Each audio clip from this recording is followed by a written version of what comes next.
Welcome back to the show. This is the Zero to Here podcast. I'm your host, Denny Dumas. On today's show, fellow realtor, Mindy Minhas. We have a lot in common, and we kind of dig into all those different topics today. We both grew up playing basketball. That was kind of what our life revolved around until we were like 20 years old. He has been in real estate for the last 3 years, so just hearing his experience through this crazy wild industry that we're in. He had some health scares a few years back. CBD oil has really helped him through a lot of that. So just hearing his experience and how crazy powerful this plant is was very, very cool. He's an awesome dude. Had a great time chatting with him. Hope you enjoy the show.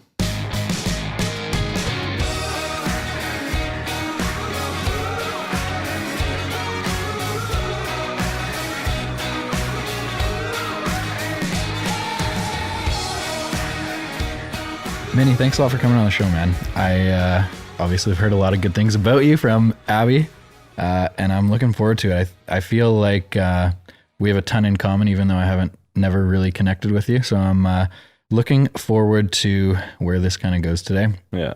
Obviously want to start with sports. I think that has had a huge role in my life and sounds like yours as well. I've said this multiple times to people of just like, I think everyone at some point in their life should play sports just because of all the crazy little lessons you learn along the way. But when did you get into basketball? You've been playing since you were a little kid, probably. I've been playing since I can remember, yeah. Yeah. I've been playing all sorts of sports. I used to play street hockey with the nets in the alley. I used to get yelled at by all the neighbors for hitting their cars and all that, but we used to play street hockey. Used to play football, like tackle football without pads or anything. Yeah. Just the kids on the block, right? Yeah. Everybody everyone around the block used to come to my house because we had a hoop. We'd pull that out in the alley. So we'd play ball in the alley. Just all sports, tennis, golf, anything that we could play, we'd play. I feel like I should have introduced you maybe a little bit more. So if people don't know Mindy, Google him. You won MVP? 2014, yeah. 2014, they won the Quad A, Winston Churchill. They won the Quad A basketball provincials, and Mindy was the MVP. I heard a lot about you. I heard you were a pretty good player. Yeah. And for me to say that, I don't say that very often, but in chatting with Abby, because obviously I mentioned quickly that Carl and I played a lot, and it was the majority of my life for the first 20 years or something. But what kind of things did you learn from basketball? We'll get into business a little bit in terms of like what you took away from sport and has helped you kind of in your entrepreneurial type career. But like looking back, what are some of the big things you took away from basketball? The biggest thing I learned early on was hard work because it was pretty simple actually. I remember not being able to do left-hand layups. Yeah. And a simple drill that coach told me to do was a mic and drill. So that was the only drill I knew. And I remember in my backyard, I would just do the mic and drill. Like in the summers, it'd be just hot sun. And I'm like, probably like 7, 8 years old. I'm just trying to do like the mic and drill. And I think having people that kind of just guided me in the right direction, like one person here or another person there. And then eventually I met my coach, Pasha Baines. You've heard of Pasha, right? Absolutely. You know Chad Clifford then too, right? Chad's my homie, man. Yeah. I love Chad. Okay, I love Pash. So Chad just posted something like a couple days ago of the first drive basketball team ever. Yeah. And me and Carl were on that team. So he had a photo of us when we were like 13 or something. Yeah. Oh, is that you in the back there? Yeah, that's all I got. Oh, this is hilarious. Yeah. And then me with the headband in the front. Chad looking like, I can't remember. Pash just called him out on something. Yeah. Looking like Bruce Jenner or something. I don't know. I can't remember. He said something recently. Yeah. He called him out. But yeah, man, those two guys really, those two guys in basketball kind of shaped my early days in childhood. Like grade 5, 6, 7, I would go to Dry Fitness. And a lot of people don't remember Dry Fitness because it used to be across the Tim Hortons on Elderbridge Way in Richmond. And just a warehouse that was turned into a boxing gym. And then there was ellipticals and like cardio machines upstairs. And then you had Isaac Payne. I don't know if you guys know Isaac Payne. He's a great trainer. He was a partner with them, and he would do the fitness training. Okay. And then Posh guys would do the basketball training. And that was every day, like from grade 5, 6, 7. Probably, yeah, man. Every single day. We would go 6, 7 days a week, probably miss a couple, like I could count on my hands the days I probably missed in those 3 years where we didn't have a scheduled workout with Posh and Chad guys. Yeah. And so 3 straight years, yeah. I think that those 3 straight years kind of helped me get the edge over the competition that I was playing against. And but there's a thing that happened like after grade 7, 8, when you get to high school, you know, there's that pull between your AAU coaches and your high school coaches, and then you don't get the same I felt like I didn't get the same training I did as like from grade 5 to grade 7 that I got with those guys every single day. It wasn't the same after high school, but what we did in those years, I felt like kept me a little bit above the competition. Yeah. When did you realize you were good? Probably grade 7 when we went down to our first AAU tournament down in the US, and we were in Seattle, and I can't remember exactly. We played against like Rotary, Seattle Rotary, the team that Zach Levine played for. I can't. Friends of Hoop. Okay. And there was another team. Anyways, I just remember just having like, we went semifinals or quarterfinals, semifinals, finals, and I just remember just playing in the US, and everybody would say, "Oh, the US is totally different," blah blah. And I just remember having like 3 straight games of 30 plus, and I felt confident. And right then, and when I knew I could do that against the US, and I knew back home was gonna be a piece of cake, because playing as a kid down here, whenever we go to the US, you know how it is as a hooper from being from Canada. Mm-hmm. Whenever you play against competition from the US, it's talking about in a different context. For sure. Right? There's an asterisk around the US or going down south. I was in Seattle. I have a lot of nieces and nephews, but one of my nephews was in grade 3. So he's playing in a grade 3, like a club team event in Seattle, and I went to go watch a couple games. It's just a completely different atmosphere. Like, they take it so seriously. The parents are like insane, yelling and screaming at kids and the refs in grade 3. And you just don't get that in Canada. No. So it's just, I think that's, they're bred. I think for us, we see that as yelling and blah, blah, blah. I see that as passion, man. Totally. They see it as passion. That's why they're so much better than us. Yeah, you can swear. I don't care. It's just like a completely different environment, and you're just bred to be competitive as a little kid. And I feel like in Canada, that's pretty rare. Yeah. It has to come from you, whereas in the States, it comes from the environment. And on top of that, I grew up listening to Tupac, so I was very aggressive growing up as a young kid. Tupac basketball, that's my childhood right there, man. Yeah. When you look back at your basketball career, what are some, obviously the provincial championship was a big moment. What are some big moments? Top of my head right now, I remember against Tupper, I had a 52-point game, and what grade was that? I want to say grade 12. Okay. It was a 52-point game, and I had 32 at half, and I didn't miss a single shot. And you didn't miss a shot in the first half? I didn't miss a shot in the first half. Yeah. I ended up missing in the second because I started heat checking, and so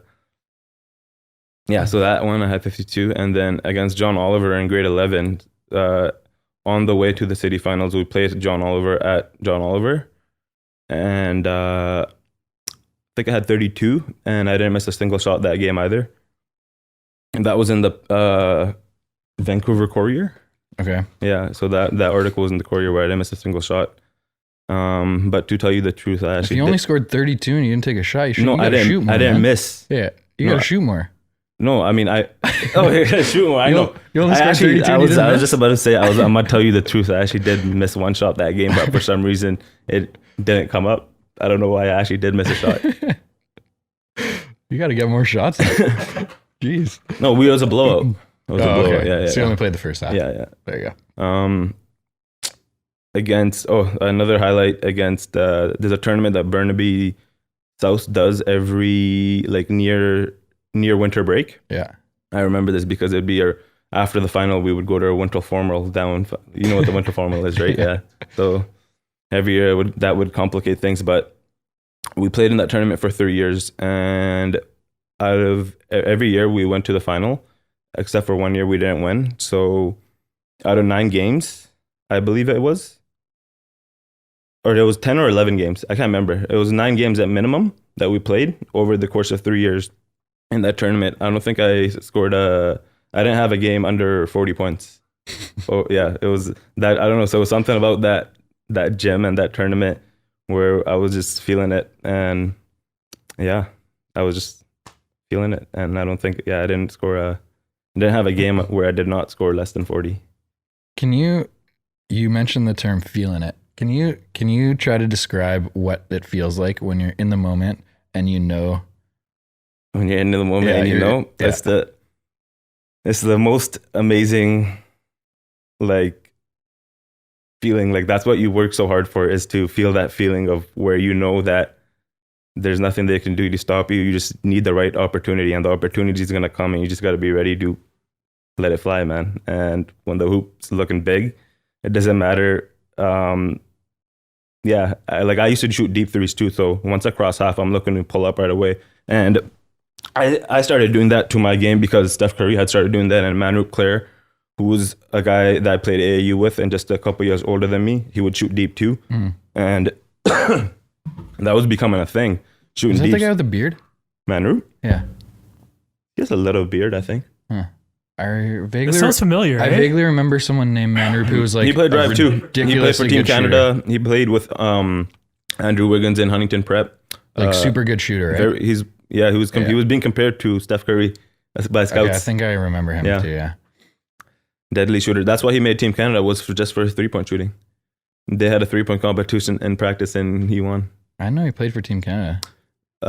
Junior with like he was on the team with like all those guys though. Okay, like Wiggins and like Bennett or whoever was on that team. That'd be a cool experience. Yeah, or Buller. That guy was on the team too. Yeah, he's done playing now, I think. Do you? I feel the way that I explain myself is I remember the shitty times better than the good times, and I feel like that pushes me, whether it's in business or with basketball growing up. Do you remember those tough games? Do you remember those mistakes or those missed opportunities that lost a game or something like that? No, I didn't.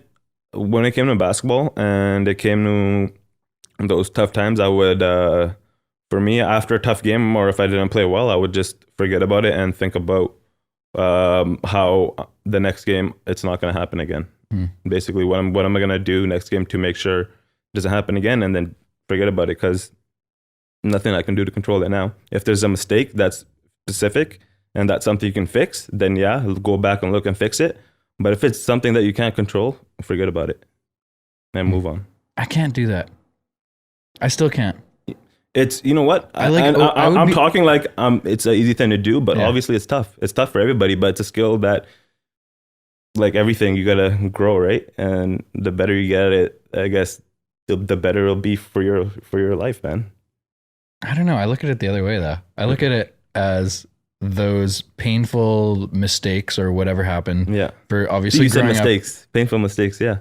Growing up, it was basketball was my entire life, so that was where I found my self-worth, kind of thing, right? So any of those mistakes, like if I missed a shot I remember a couple times I missed a shot at the buzzer, and I knew I should, like, obviously I can hit that shot. Yeah.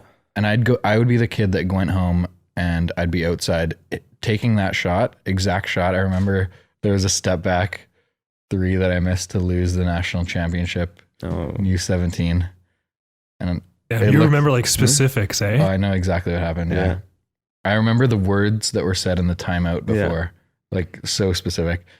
And I went home that night and I probably took that shot 250 times, like literally just the exact same shot. Yeah. Till like 1 a.m. or whatever. Yeah. I don't know.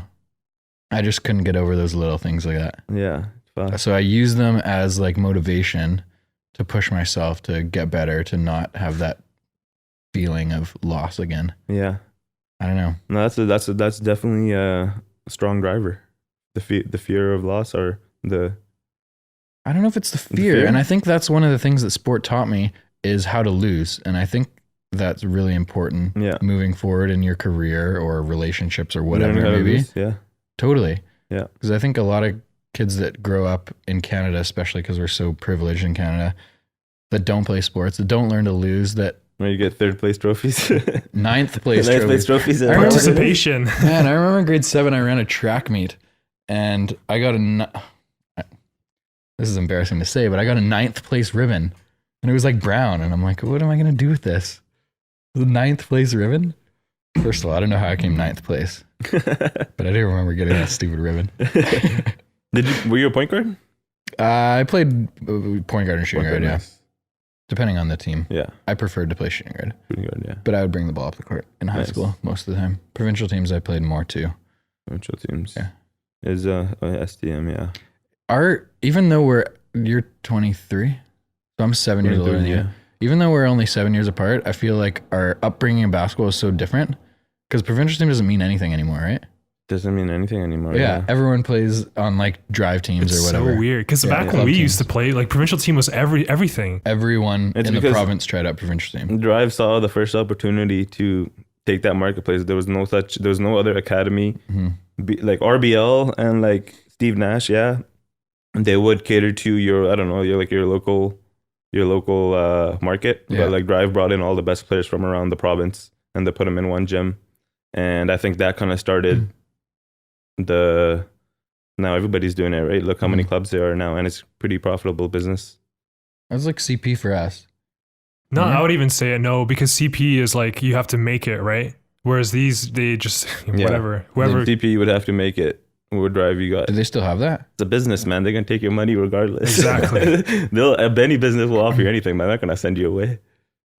Like all these businesses, like all these basketball clubs, yeah, they do AAU, but they all do like summer camps and like because parents now are thinking, oh, should I send my kid to a daycare or should I just send him to a basketball academy where he'll be physically active and do this and that? Yeah. Right? Why'd you stop playing? Did you play college? Not a official regular season game, no. Are we okay to talk about that? Yeah, we can talk about it. Yeah, totally fine, man. Why'd you stop playing? Colitis. Ulcerative colitis. Did it just come on like out of the blue? Like you had never had? It came 2 weeks after we won the championship. I got diagnosed with it, and so after I got diagnosed with it, my memory is not the greatest, but from what I can recall properly, I'll tell you. So I got colitis with it, and then I had everything, full ride to UBC to go play ball there, and that was like I had committed before I started my grade 12 year, and so got there, did training camp and everything, feeling good to go. I played one exhibition game against University of, was it Michigan? I don't know. So it was a D1 team that comes down. Yeah.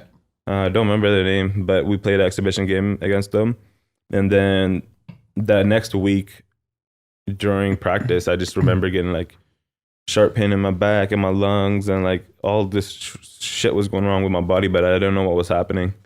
And so the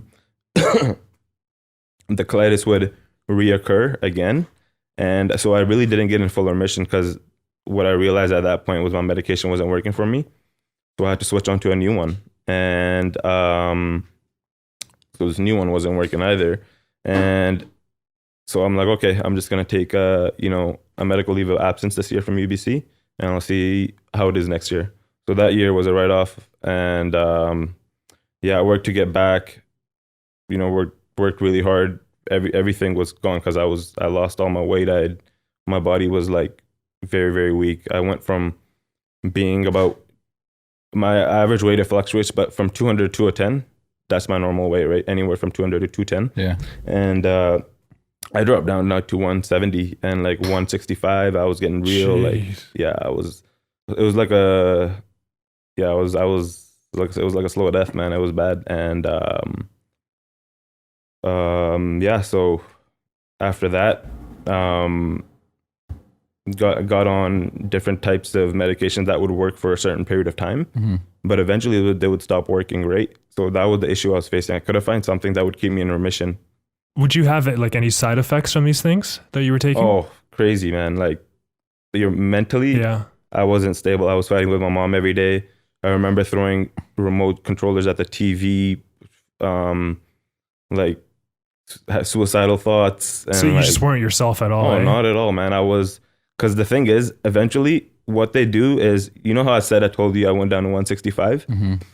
In order for somebody to get healthy, because you've been so weakened and your body's so depleted, in order for you to revive you and like to keep you healthy, they give you prednisones. Yeah. Which, you It's know like what a steroid, prednisones, right? right? It's like a steroid. And it's nothing to like weightlift or anything. It's to get your body to shock it back into remission. Yeah. And so when it does that, one of the things that the body does is when it's healing and you're on prednisones is you pack on weight really quick. I'm talking 30, 40 pounds in like a matter of like 5 days. Really? Yeah. And so I went from like 165 back up to like 200, and like in a month or two, I got near to like 230 at one point, right? So you can see how my hormones and weight and everything in my body is just all fucked up. Yeah. So second year UBC goes by, it was pretty much, I'm just going to save you the long talk. It was the same story as first year. Everything went good. Training camp goes by. Have another flare, can't play. So I'm like, fuck it. I'm not going to UBC anymore. And because I just, then, you know, I'm losing my passion at this point. I don't know what I'm going to do in life. I'm not able to do the thing I love and the thing that, you know, that the only thing I cared about at that point. And yeah, man. How frustrated were you? Oh, I was so, I told you, I wanted to kill myself, man. Yeah. I seriously did. I live, yeah, man. I had those thoughts, and like seeing all the mental health shit kind of going around. I'm like, damn, I was close, man. Like, I kind of have a better understanding of it now, but it's a vague topic, right? Everybody says mental health, everybody reposts that shit, but what the fuck is it really? Do we ever really talk about it? No. Yeah. Right? We just mental health. But yeah, man, the drugs fucked me up for real. But I'm glad I'm not, I'm past that stage.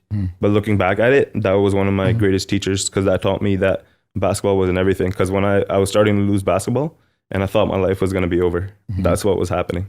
Because my identity was basketball. Everything I did was basketball since I could remember, right? Did you know it was colitis right away? Or did you have like any family history or anything?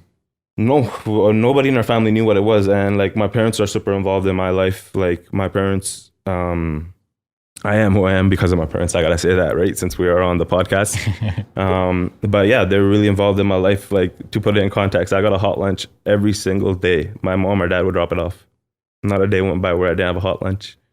Like, my parents care, pretty man. impressive, Yeah, man. they want us to be successful, man. I made my own lunch since grade 7, I think. Yeah, because I was shooting at lunch, right? Yeah. So I needed the lunch dropped off because I was putting in work, man. I was shooting at lunch, and yeah. Where were we? I just lost my train of thought.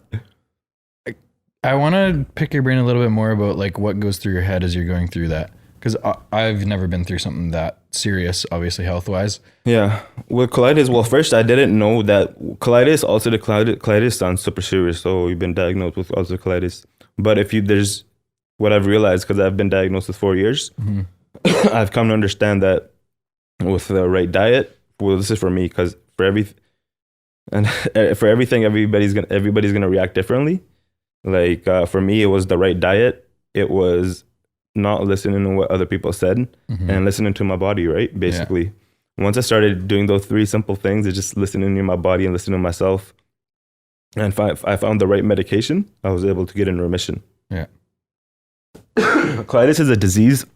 It's an autoimmune disease that attacks like the colon. And so I don't know if it's your cells or antibodies, they attack your own body. Okay. Because it's autoimmune disease, and that's what colitis is. And doctors don't have a cure for it. They know how to block it, and that puts you in remission. So right now, I'm in a complete remission. We've figured out how to block it for me. And there's not any major side effects or anything. So I'm good with that, right? And the only thing is, I just got to wash my hands when I'm eating food, just because autoimmune system may be a little weaker when I, going out or something or eating food, or just got to make sure I'm clean. Yeah. Yeah. Could you feel yourself changing on the medication? Not at the time, but looking back at it, hell yeah. Yeah. And looking back at it, yeah. And at the time, I mean, if I knew, obviously I'd do something about it, but no, you don't know at the time. You definitely don't know at the time. And you always think you're right too, right? Yeah. You always think, yeah, it should be like this, I'm right, this and that. And basically, so after 2 years of UBC, my third year, I'm like, okay, I'll give it a shot. I had a little bit of motivation left because I'm like, you know what, I'll go to UVic and kind of prove it to these guys. And that was the wrong way to do it, but that's what was fueling me at the time. And so and it was fueling me to play ball again. So I'm like, yeah, I want to do it. So I went to UVic and couldn't get in remission enough for me to stay long enough. And then that was kind of my last straw. I'm like, okay, I'm going to say I'm done with basketball. But before I stopped playing, I had an opportunity to play at Langara for 3 months with my brother. And so I did that. So I played 3 months at Lang with my brother. And then I was like, okay, ball's done. I had just gotten my real estate license as well. And I everything that I learned from basketball, because I don't have a formal education. Mm-hmm. Right? I went to school, I went to UBC, but I didn't graduate with a formal education. And so the way I look at it is everything I learned from basketball. And because I thought ball was life, and everything that kind of happened kind of was getting me ready for this next chapter in life, man. And basketball taught me everything I fucking need to know to be successful in life and to be successful in business. Taught me everything I need to know. And I have the support system of my parents where I feel like, nothing can stop me. And I've realized that this real estate game is very related to basketball. And I've kind of found how I can relate that. And I've found goals, and I've found visions that have ignited the passion in me again that I used to have with basketball. So this is the first time in my life in the last 5 years I've kind of, feeling good about life, where I'm ready to go like I was when I was hitting threes in people's face. Do you remember where the transition happened from like down in the dumps, feeling like shit, not able to play basketball, to transitioning? There's no one certain moment. It was a process of a bunch of things. You just got to go through your shit, man. Mm-hmm. Whatever you're going through, you just got to go through your shit. Yeah. I went through my shit, and I'm going to go through more shit. But the shit I went through is going to prepare me to handle the shit that's coming at me. Yeah. Yeah. Do you have any advice for people that are currently going through shit on how to get through it? Whether it be mental health stuff, whether it be a physical illness? Maybe advice is the wrong word, but more like something to take away from your experience that my experience may be able to help someone else. I'd say is just never quit, man. You gotta go through every emotion. You gotta try to unlock every door, man. You gotta see it out when it's over and when it's done, or when there's nothing you can do about it, then yeah, okay, but just don't quit. Yeah. Were there people that helped you through? Fuck yeah, man. You'll never do this on your own, man. You're always gonna have somebody. I don't believe in I did it on my own. It's fucking bullshit. If you did it on your own, everybody has role models. Everybody has someone to look up to. Everybody has inspiration. Everybody has someone to talk to. All that shit is something that's helping you. Mm-hmm. Inspiration, people that I don't even know that inspire me. Right? You know what I mean? Absolutely, I do. Yeah, for sure. You said you made a comment that basketball's taught you all you need to know to move forward, be successful in your new career. What are like the top three? The top three things that you've learned? Because I have a ton. Yeah. And I think we're more alike than you think, man. Yeah. Basketball, obviously, growing up was like my entire life. Yeah. I played a couple of years of college. Yeah. I went, how many years of college did I do? 3, I think. I think I did 3 years. I don't have a degree, nor do I want one. It's almost a point of pride for me now. Yeah. Okay, like, that's cool. Guys, I don't want this. I don't need your piece of paper. Yeah. And then now, obviously, in real estate too. Similar pass. I didn't win a provincial championship though, nor a fucking national championship, even though I had 2 chances. Ooh. But that's okay. 2 chances to win a national championship? Yeah, we lost in the final in U15 by 4. Yeah. And then we lost U17 by 2. Ooh. And I missed a 3 on the buzzer. U17? U17, yeah. That's tough, But man. you know what, man? Like I said earlier about the tough parts of my life meaning and pushing me forward so much more than the wins. That game has like absolutely lit a fire into my ass. And I think about it often, but I don't know if I'd be the same if we won that game. If that shot goes in, maybe my basketball career is a little bit different. I don't know. Yeah. Maybe not. Maybe it's the exact same. But I don't think I'm as motivated. Well, yeah. Even into real estate, into work.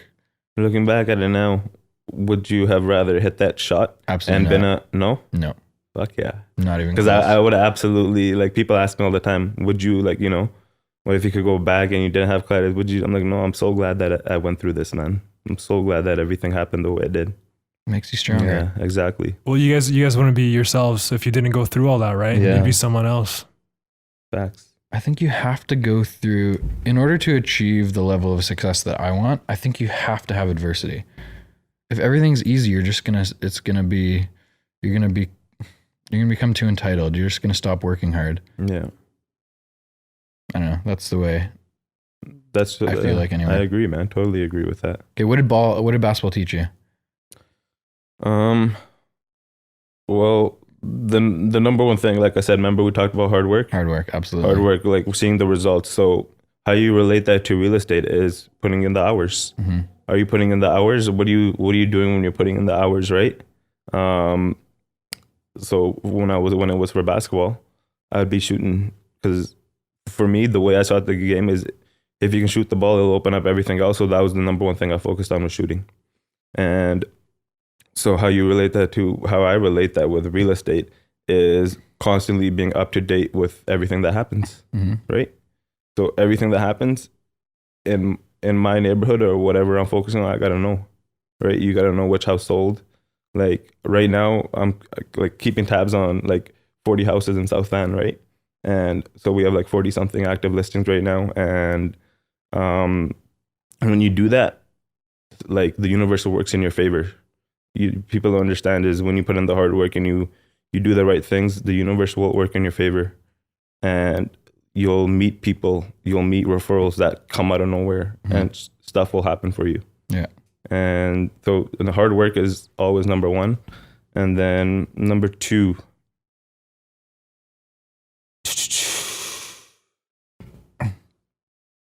You want to hear a few of mine? yeah, let's hear for yours. Hard work, obviously, Yeah. but I spin it in a way that you can always get better. There's no such thing as perfection, and basketball proves that. Yeah. So I guess sport proves it. Golf is fucking hard too. But you can always get better. Maybe not for you. You had games where you didn't miss a shot. I don't know if I ever had a game where I didn't miss a shot, Carl. That's because you wouldn't have stopped shooting. That's right. Yeah, I took too many shots. That's why. But you can always get better. Yeah. So that excites me. The fact that I'm not as good as I could be excites me. I definitely learned that through sport. Life's not fair.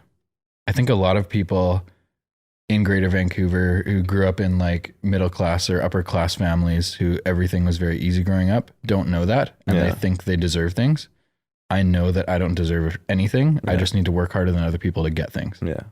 Whether it be the next sale, whether it be whatever it is. Exactly. Life's not fair. That's one thing that's a big thing for me that sport taught me.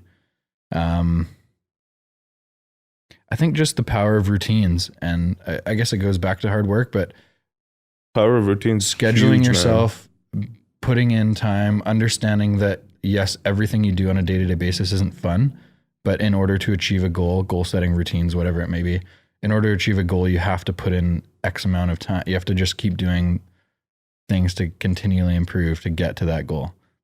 So whether it's goal setting or routine, but I think those are huge things that sport taught me too. Yeah. Yeah. Power of routine is huge. I used to have this, I had the same routine, since I can remember. Walk in, stretch, form shoot, stationary shots, moving, get some ball handling, and then you would get your workout. Like that would be my pre-workout, and then you'd start your workout. Yeah. But like it's a routine. Yeah. Every single day. Even just what's the right word for this? Discipline, right? Like Yep. what you eat matters in sport. You know, how late you stay up matters. Are you going to parties with your friends and drinking in high school or not? Sacrifices. Yeah, exactly. Sacrifices. Yeah. There's so much carryover. I love it. So why real estate? You mentioned that your dad's a developer. So did that kind of push you in that direction? Have you always wanted to work for yourself? I had no idea that I would be a real estate agent, first of all. Yeah. I thought, I'd probably be playing pro. That's what I thought I would be doing. Yeah. But I'm so glad that I'm not, because I've seen how tough the life is, and it seems glamorous, but if you're not playing in the top tier league or, it's just tough out there. The thing that kind of drove me away from that is that it's a finite time period. You're only going to, even if you're a great basketball player, you're only going to play till you're 35. Yeah. And then what? Do after? Yeah, you're a third of the way done your life. Then what? And that's another thing. Like I was thinking about it. I'm like, okay, if I do end up playing pro, blah blah blah. Like I want to live a good life. I want to be able to do the things I want to do. And then basketball wasn't gonna give me that lifestyle. Mm-hmm. I was like, damn, shit. I gotta figure out something else, right? And then so real estate could do that for me. And my dad, I shouldn't say he's a developer, but he's in the field. Okay. He has a lot of knowledge that he passes down to me, and he's kind of like my coach right now, right? My dad is he has his business degree from a master's degree in business from India, but it doesn't apply here, obviously. But the knowledge that he gained from there is coming to use now, because I'm able to, kind of understand everything, and he puts it in an understanding for me where it's easy for me to understand, and then I'm able to kind of dish that out to my clients. So we're a team. We work together. Yeah. I don't know where I was going with this. Sorry, I think I spoke too much earlier, and I might have drained out all my words. What was your first year of real estate like? Because for people getting into this industry, it looks really glamorous on the outside. Yeah. It's not that glamorous. It's that glamorous. Really, really hard. It looks glamorous, and we're gonna make it look glamorous because we want your money. But people think it's easy. I get kids in high school messaging me all the time from my high school. They're like, "Oh, you're doing real estate. You're doing well. I want to do it too. I'm gonna get my license." But it's like they don't understand that. First, like, are you able to support all the fees you gotta pay? All the the insurance, the liability, your board fees, like all the stuff, your brokerage fees. Mm-hmm. Some of these guys aren't paying their own cell phone bills, and they want to become a realtor. So it's like, come on, man. Like I shouldn't be the one telling anybody what and what not to do to become a realtor or not. But it's not as easy as it seems, and we do get rewarded nicely, because it's not an easy thing to do. Mm-hmm. It's not an easy thing to do to broker a deal. I mean, it may look easy, but it takes a lot of experience, and that's why I know I'm in this industry young, but I have a lot of mentors that are older. Mm-hmm. that whenever I do make a decision, I know I'm young, so I don't make a decision for my clients, their most important decision. I don't make that for them. I'm their realtor, but it's my job to make the best decision for them. So obviously I talk to my mentors. I make the best decision for them. If I don't know, I ask. You can always get the answers. Do you think you're making decisions for them though?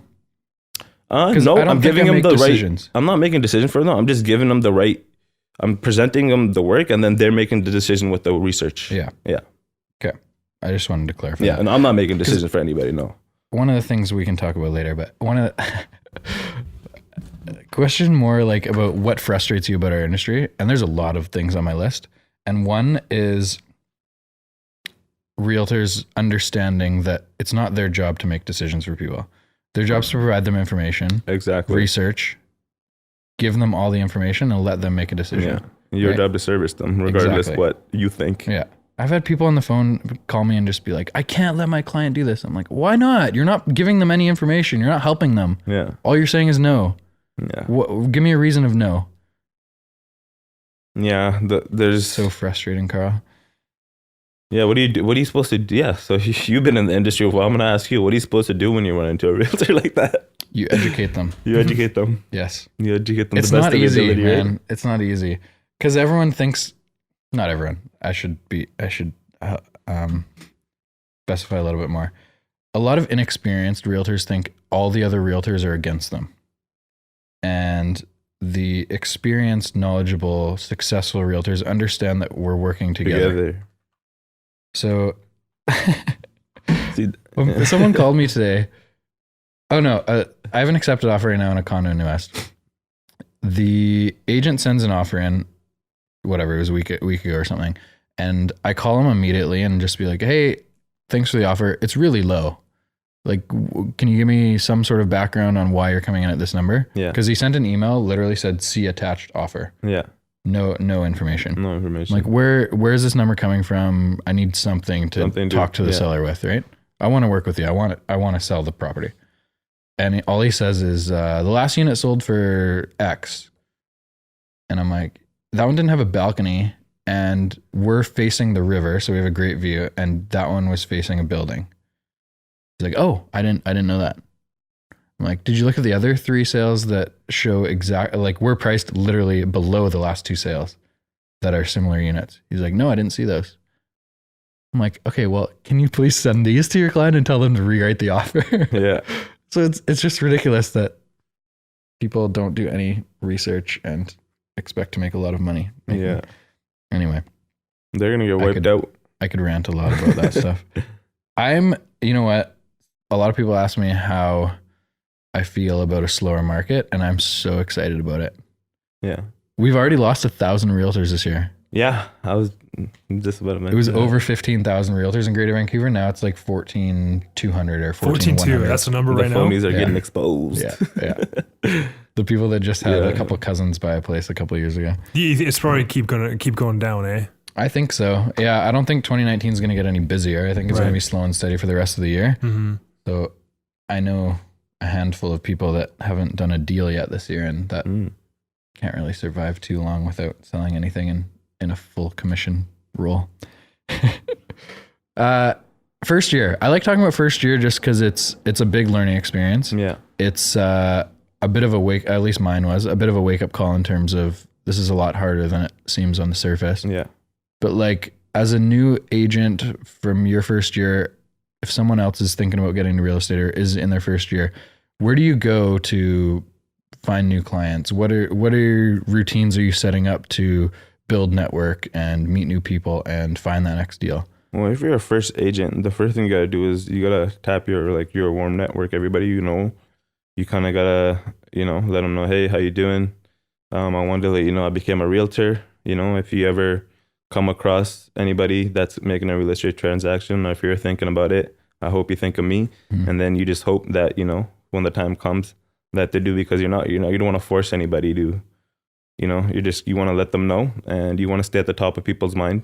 You want to let people know that, like for me, I want to let people know I'm a full-time agent. I want to let them know that I'm always working for them, and you want to advertise and you want to tell people about your strength and advertise yourself in a way where eventually, I shouldn't say advertise. I said you should be working in a way where if you get one client and you work and you do a good job for them, you're gonna start getting referrals, because what people don't understand is this is a referral based business, man. Mm-hmm. If you at the end of the day, real estate is a referral based business, and if you do a good job, people appreciate good service, and they're gonna come back to you. They're gonna refer their uncle, their friend who they work with. What ways early on in your career did you reach out to your network? We're giving away secrets here, right? I'm joking. There are no secrets. No, there are no secrets. Right? There are no secrets. It's easy to say, but it's more difficult to actually put a plan into place. I went on my block. Yeah. And I knew on my block there was a taxi guy who was renting, and he was gonna go with another guy that was also single, and they were both going to rent a basement together. And so I knew they were going to do that, and I told them, I'm becoming a realtor. We started, a report, started talking back and forth, and eventually both of them bought for me, and they both gave me referrals as well. They were taxi buddies, and that allowed me to get into that little niche market as well a little bit. Yeah. Another market I was able to get into was the first-time home buyers, Indians that have came from India, because I can speak Indian very well, fluently, and English very well. So that allowed me to, and I wear a turban, and I look like it's very easy to approach for somebody that came from India and is living in Surrey or is a student or somebody. How do you find those people though? How do I find those? Yeah. I'm pretty active on Instagram. I'm pretty active on social media. I just recently started doing some ads. And at the end of it, for me, the way I look at my business is I'm not worried about making a quick sale, or even if I have 2-3 months where I don't make a sale, I'm not worried about it, because for me, this is very, very long game. And I'm looking at it 20, 40, 30 years down the line, because I fucking love Vancouver and I've already lived 20 years here, and I'm going to live the rest of 80 years here as well. So it's still a very, very long game for me. And I may look at things a little differently than others. Where did that mindset come from? Where did that long-term approach come from? Basketball. Because when I was in grade 8, I knew in grade 12 I was going to win the provincial championship. And I had written it on those printer papers you get. So I wrote my goals down on them, and I had it taped on my roof. So every day when I would wake up in the morning, that was the first thing I would see. And the crazy thing about goals is when you first make a goal, it seems impossible. But every single day when you look at your goal and you practice it and you live it out in your mind, when you think about it, the vision at first, it's not clear. But the more and more you do it, it's like every muscle. The more and more you do it, the vision comes together in your mind. It's crazy. Mm-hmm. And I had been forming that vision over 5 years since I was grade 8. And when I was in grade 12, before the finals, I had goosebumps. I was puking, so fucking nervous. But what got me through it was just the vision. I knew it was going to happen. And I remember before playing the game, I could see it in my head, picking up the trophy.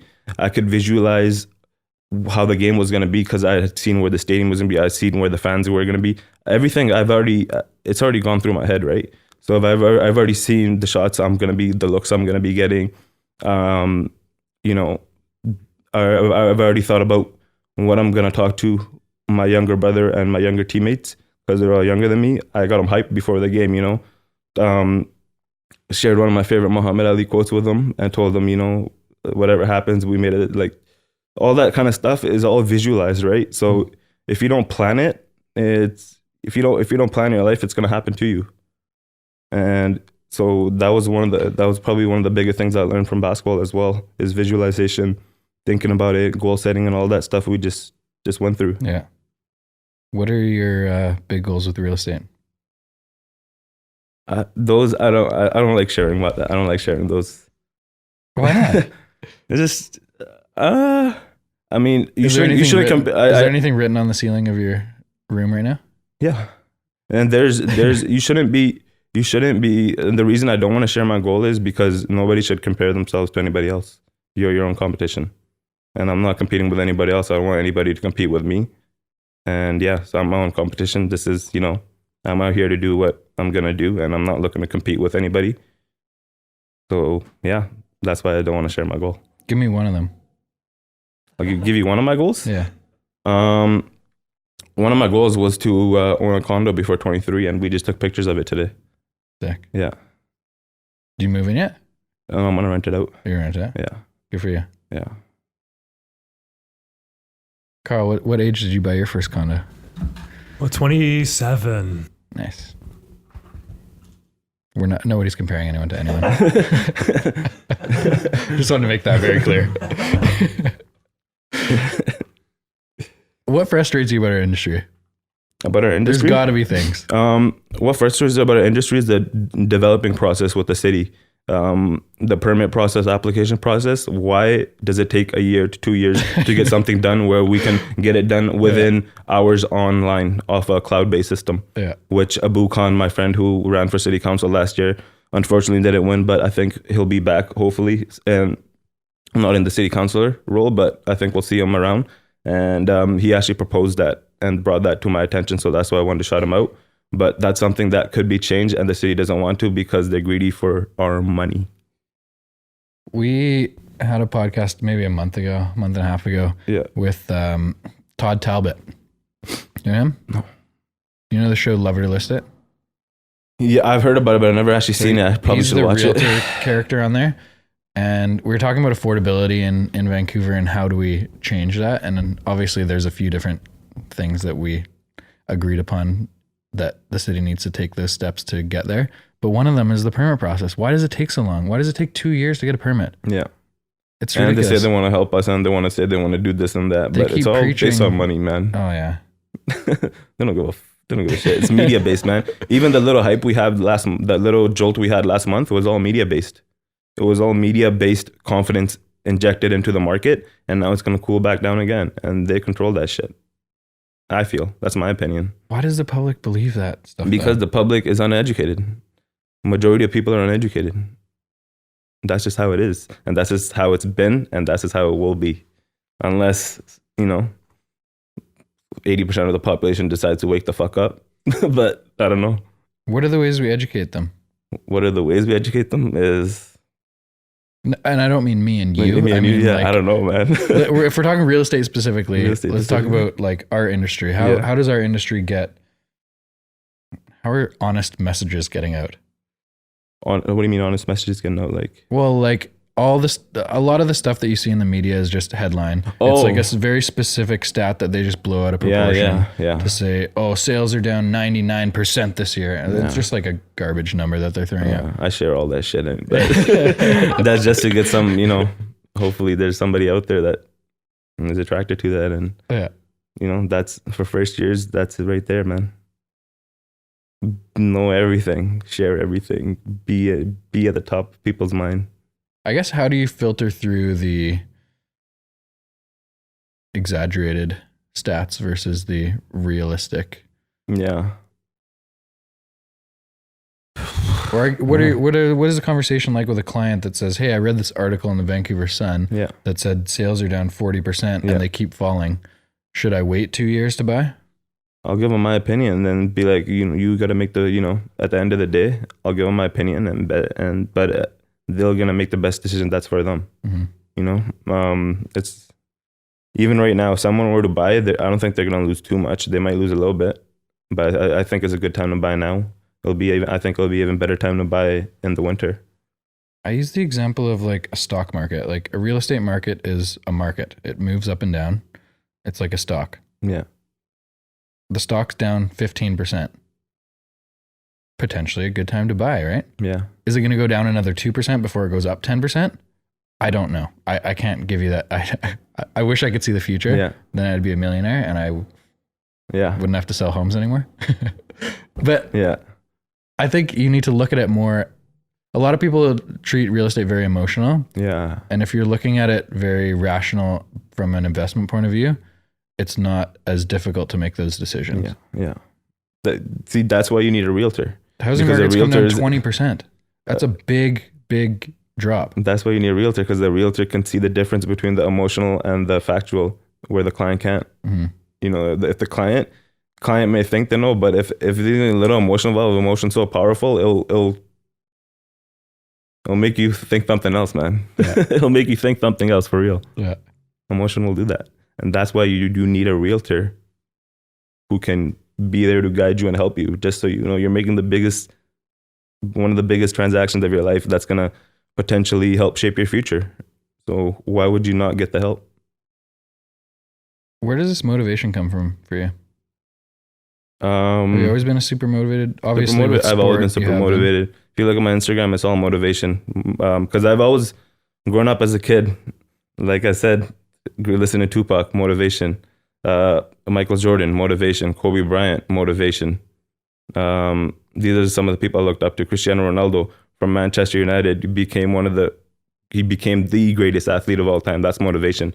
If you're watching these guys, and if you're just in awe of these guys and not learning or take anything from them, then you're an idiot, man. Like, be in awe, be amazed by their greatness, enjoy it, but at the same time, understand how are they so great? Why are they great, right? What can I take from them that I can apply to my life and possibly take myself further, right? And that's the way I've been taught, I guess, from my very young age. Like I said, Pasha and Chad, they've kind of instilled some of that in me early age. My dad's biggest success story I know. Fuck, I didn't even talk about my dad. Sorry, but my dad's the biggest success story I know. I'll tell you this, man. So my dad's from a village in India. You know what the population of India is. I'm not gonna go into the numbers. Shitload of people, and he was the only person from his village to graduate with a master's degree. And at that time, that's in like 1980s, I want to say. Okay. And so he graduated at 27, and he was the only guy in the district. And in that area, there's like, I don't know, like a couple thousand people at least. Like I want to say at least 50 to 100,000 people. He was the only guy to graduate with a master's degree because the school that he went to is like a school that was 3 hours away where he would bike to every day and back, right? And like... He would... Say that one more time. He would bike to the school. He would bike... This is college or high school? Yeah, like on dirt roads with like rocks. This is college. He would bike 3 hours each way? Yeah. And he would bike 3 hours each way to get to school. And yeah, he was my dad was he was a really good athlete when he was younger. They used to play a sport called kabaddi. I don't know if you ever heard of that, but it's slowly starting to make minor waves. I don't know if it's going to become a thing or not, but it's starting to in Surrey, especially with the Indian community, and it's a sport that a lot of people watch. But he was good at that, and then so after he graduated, he was the only guy to graduate, and so even his dad came from a very poor family, and he was able to make a business, a clothing business. So like you see the clothing I'm wearing, this is actually from my store in India. Cool. Like I don't know if you saw my coat downstairs. It's pretty nice. I'm not being cocky. I'm just saying it's nice.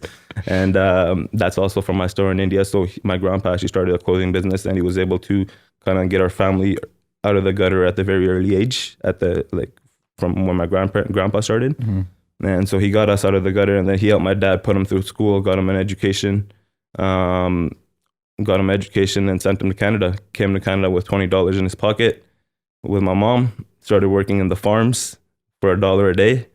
And sometimes, you get paid, sometimes you don't. I was just talking to my dad because we were driving in South Surrey with a client the other day, and we were just going through one of the places.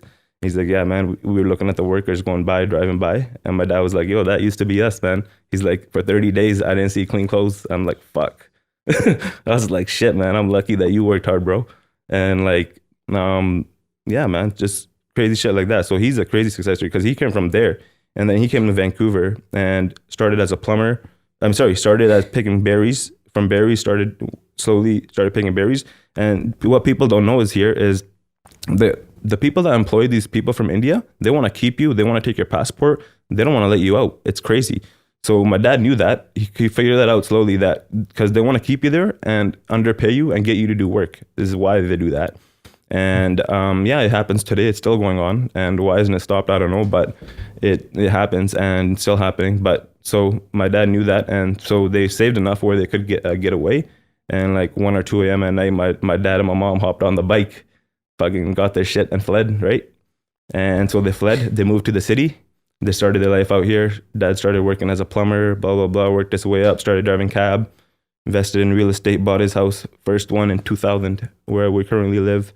And yeah, real estate's been in our life since. He's been an investor in real estate. He knows a lot about it. His education in India is coming very useful to me and him now, because since I was in high school and I was doing all that stuff, his attention was taken away from the business because he was driving cab majority of the time. And now that I'm in the business and I'm working alongside with him, it's kind of reignited his passion to work with me as well. So we got a cool thing going on where our relationship has gotten a lot better over the years as well, because there was a strain in it, right? Because of the shit I was doing when I was on the medicine and all that. Yeah. And yeah, I got a lot of respect, man, for people that come here with absolutely nothing. They have no fallback plan and they just work their ass off. Yeah, he worked his ass off. Growing up as a kid, I got to mention all this shit, man. Growing up as a kid, never, ever did I feel like I couldn't have anything I ever wanted. Like everything was, like he made the best, like, yeah, man, everything I have today, everything I earned, I owe to that guy. Yeah. Pretty cool. Yeah. Do you tell him that? Yeah. He knows it. He knows it, man. And what he wants me to do is basically, and why I want to share this is what other people should strive to do is take what his dad gave him and he made it better for his son. Now I got to take what I did and make it better for my family, right? Mm-hmm. So it's pay it forward kind of same way. Same way that, we do in basketball, pay it forward. Same thing. That's cool, man. That's a crazy story. Like I said, I have so much respect for people that come from different countries, come to Canada, don't even know the language. They just put their head down for 10 years, grind, push themselves as hard as they can, work a ton of hours. 10 hours. Literally and to make life better. If people want to know how to make it, that's how you make it, man. You just work your fucking ass off. Mm-hmm. You work your ass off, you save some money, you invest right, and you double up like Nipsey. Double up, man. Triple up. How undervalued do you think hard work is? I think in our current society, everybody knows the answers. Everything is out there. It's all about applying what you know, man. People are so lazy because we live in an age where everything's fucking handed to us, and it's never been better to live. But what the fallback is, we're getting the most laziest people. What the outcome of all this technology and everything, it's all great and shit, is the outcome of that is lazy people. Mm-hmm.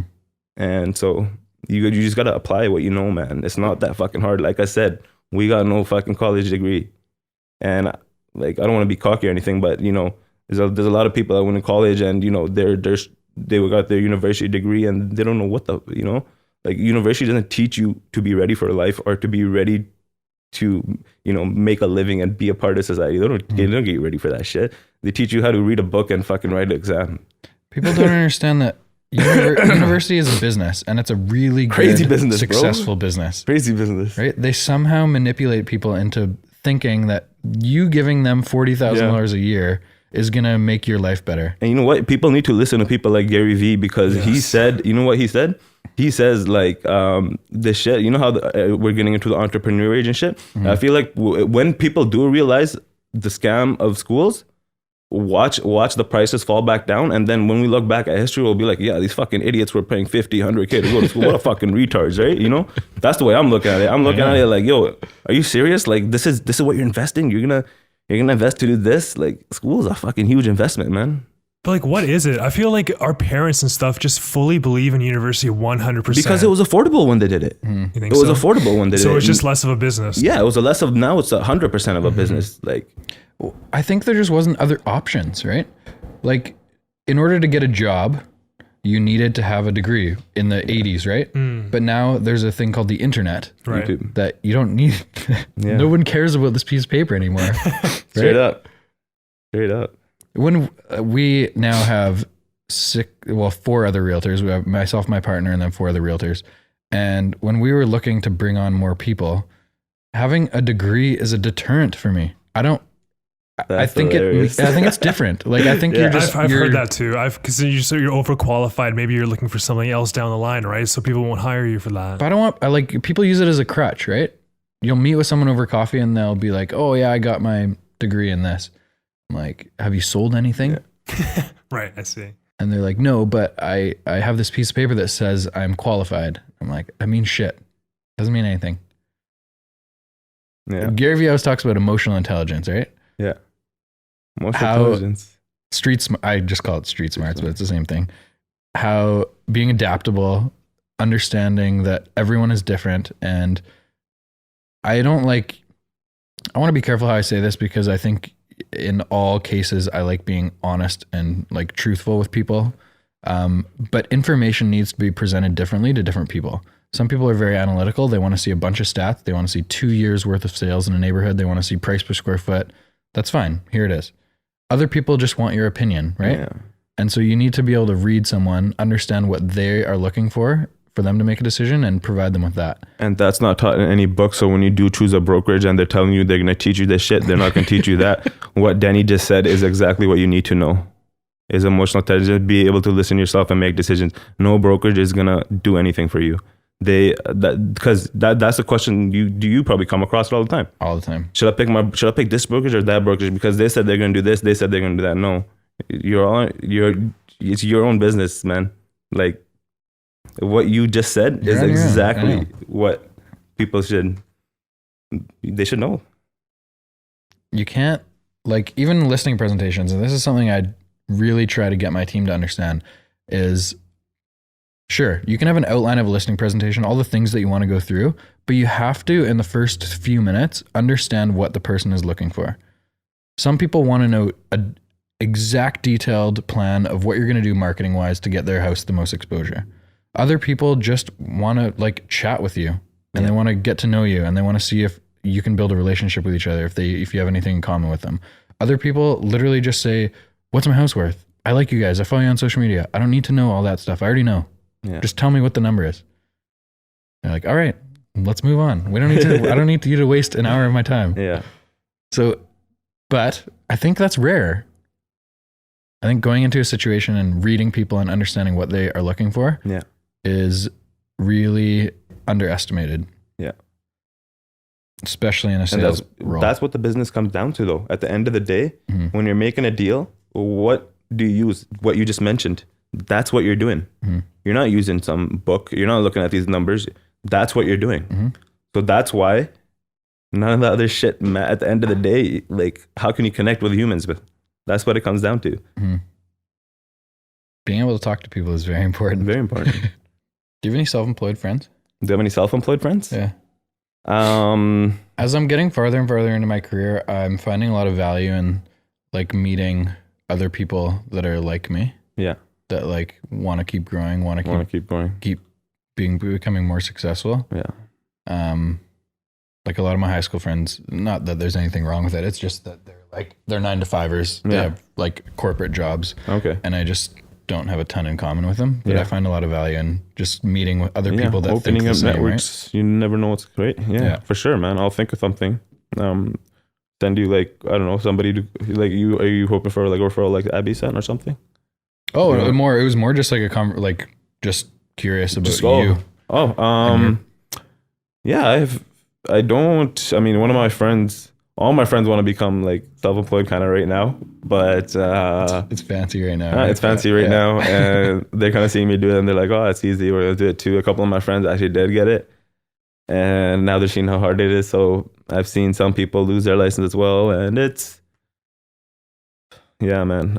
I one thing I've realized is I try not to worry about other people's shit, and because it just, I don't know, man. I just.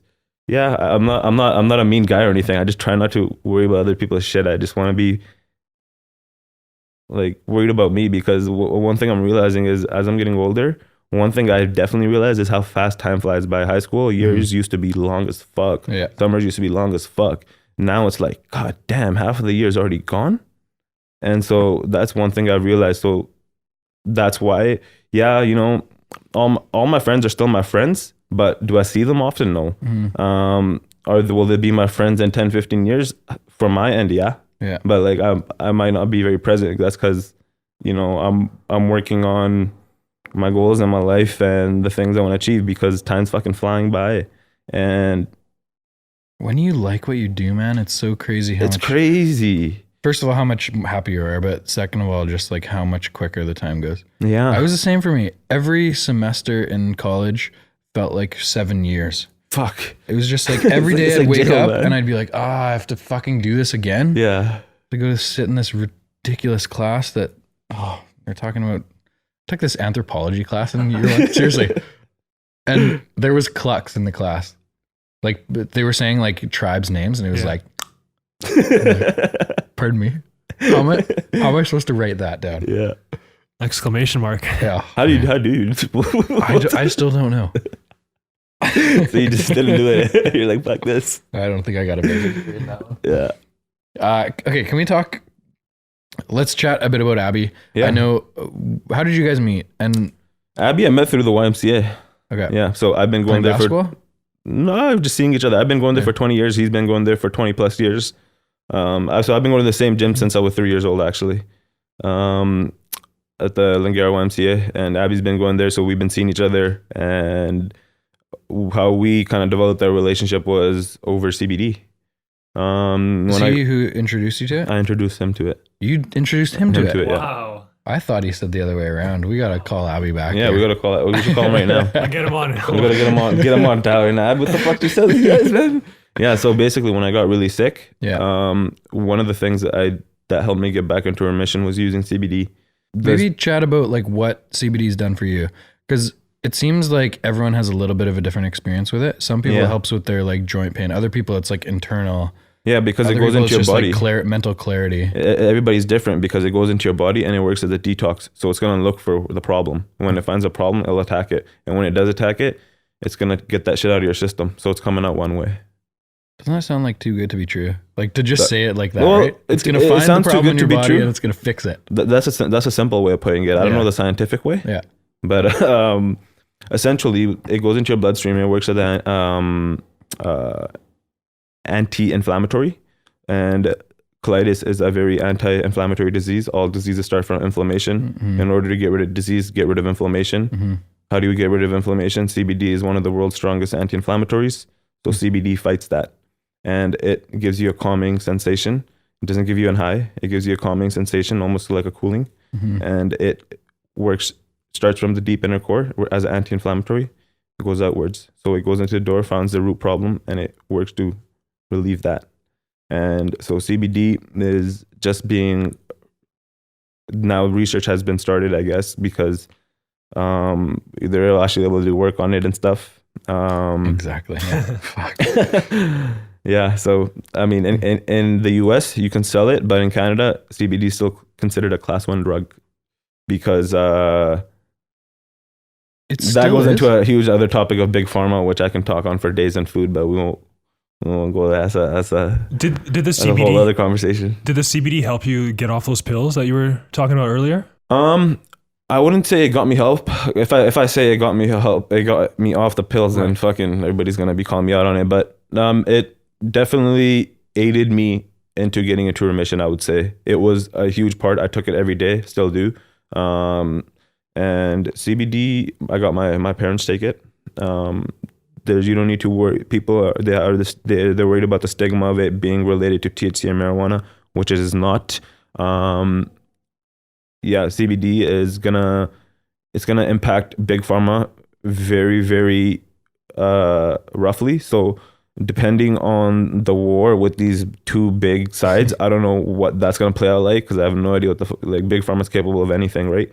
And big pharma don't play, big pharma doesn't play fair. They don't want to see CBD come into the market until they figure out how they can get their piece of the pie, and then it will be out there. But until then, so there's a lot of things, a lot of moving pieces in the cannabis and the CBD. It's fucking crazy. But one thing for sure is, don't just be watching. I hope you're investing into this market some way or another. I hope you're just not watching, seriously, because for the longest time we've been with propaganda and with like marijuana. The name was created because way back in the day, the Mexicans and the blacks, they would say, hey, these Mexicans and blacks, they smoke marijuana, and they're gonna come rape your girls. You're gonna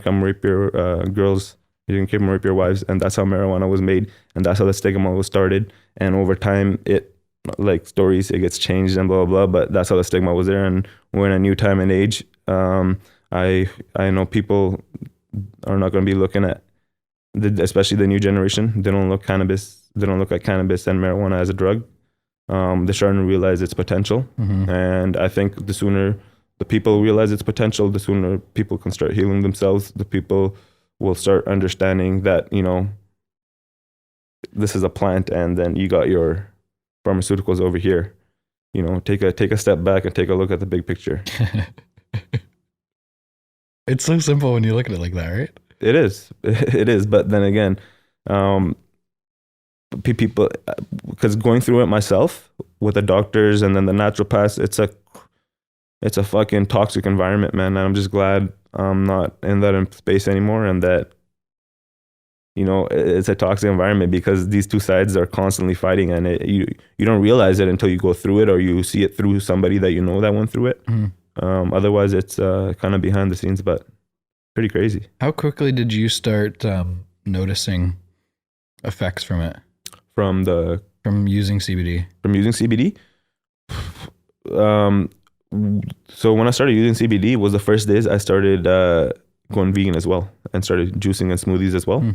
So I started doing all that shit with tons of CBD, and I could feel the difference instantly. I remember the smoothie I drank was a blueberry banana ice CBD, some turmeric, and it was cold. It went down, and I felt good for the first time because I felt something cold going down, and my body was just kind of relaxed with the CBD.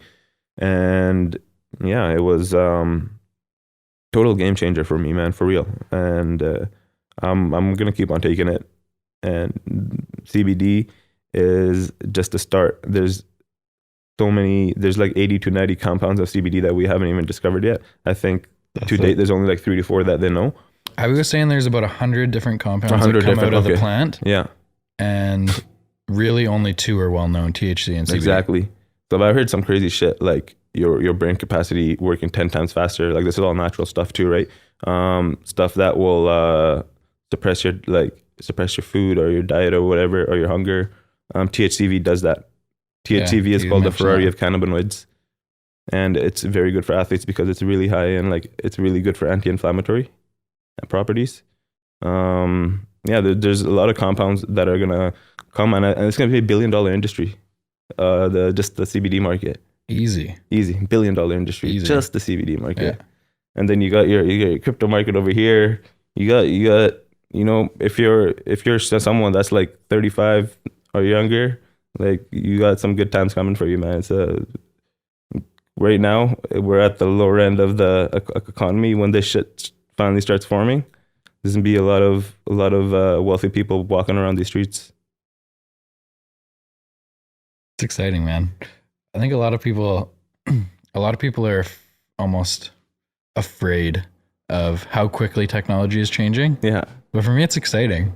There's just like something new all the time, and the opportunity to keep improving, whether it's like efficiency in a business with different technologies or, whatever it is. Yeah. VR is exciting. What do you relate back to when you don't know what's already in your system, right? And what do we go to?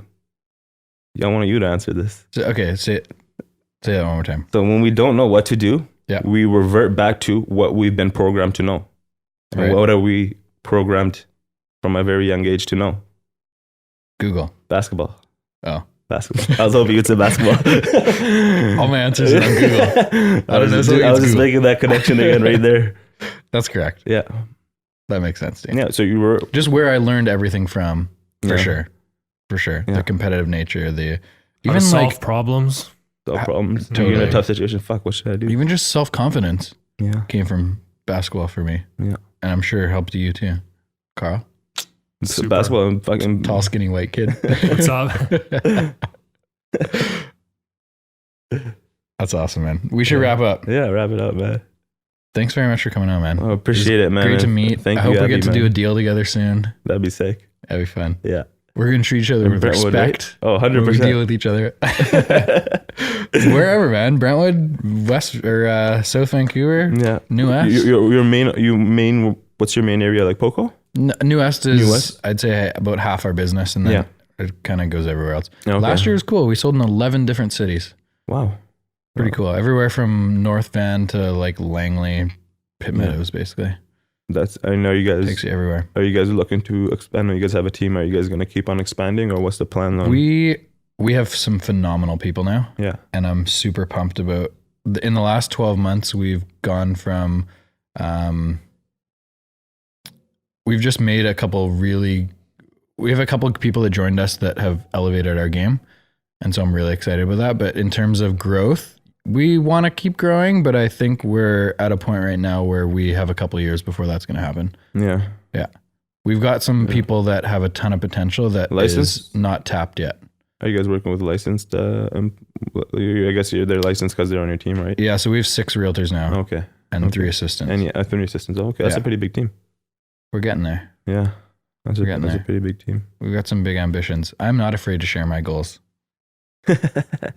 Share one of them. They hold me accountable. Share one of them. When I say we, it's me and Jamie. We want to be how do you say, the best real estate team in Greater Vancouver. I don't care about the numbers really. Yeah.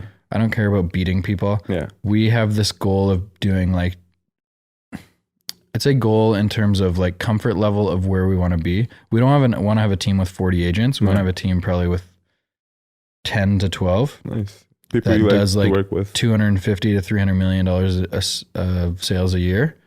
And then we want to spin that off into developing. So we want to start doing multifamily eventually.